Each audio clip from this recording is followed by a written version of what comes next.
হুটহাট নয়, বিচার বিবেচনা করে জামিন দিতে বিচারকদের প্রতি আহ্বান জানালেন আইন উপদেষ্টা আসিফ নজরুল। মামলা তদন্তে পুলিশকে আরও সতর্ক থাকার তাগিদ দেন তিনি। আর স্বরাষ্ট্র উপদেষ্টার হুঁশিয়ারি, অভিযানে কোনো ডেভিলই ছাড় পাবে না।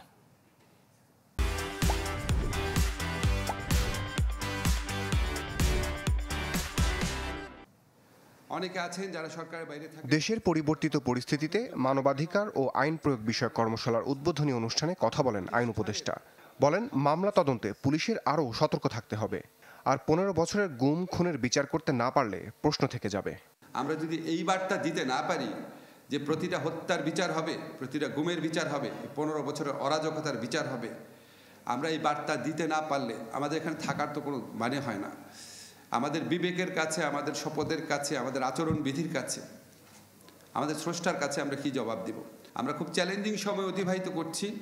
পুলিশ ভাইরা অনেক কষ্ট করে একটা হত্যা মামলার আসামিকে যখন ধরে আনে, হত্যা মামলার আসামি, জুলাই গণহত্যা মামলার আসামি, সেখানে আপনাদের অবশ্যই জামিন দেওয়ার ক্ষেত্রে সতর্ক হতে হবে।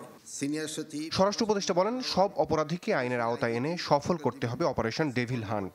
আর শিল্প উপদেষ্টা আদিলুর রহমান জানান, সব সেক্টরে সংস্কার করে দেশের মানুষকে মুক্তি দেওয়ার কাজ শুরু হয়েছে।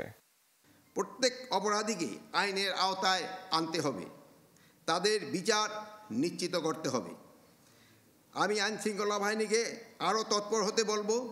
অপারেশন ডেভিল হান্টকে আমি বলবো, no devil should be escape from law enforcing agencies.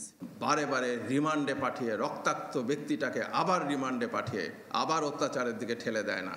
কোনো রকম সাক্ষী ছাড়া বিচার করে রাত্রেবেলা কোর্ট বসিয়ে যেই আদালত শাস্তি দেয় না, যেই আদালত রাজনৈতিক প্রতিপক্ষকে দমনের জন্য, মানবাধিকার কর্মীদের দমনের জন্য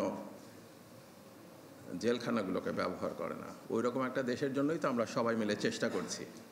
বিচার, প্রশাসন, পুলিশ ও প্রসিকিউশনের 120 জন কর্মকর্তা কর্মশালায় অংশগ্রহণ করেন। রমিজ হুসাইন, চ্যানেল 24, ঢাকা।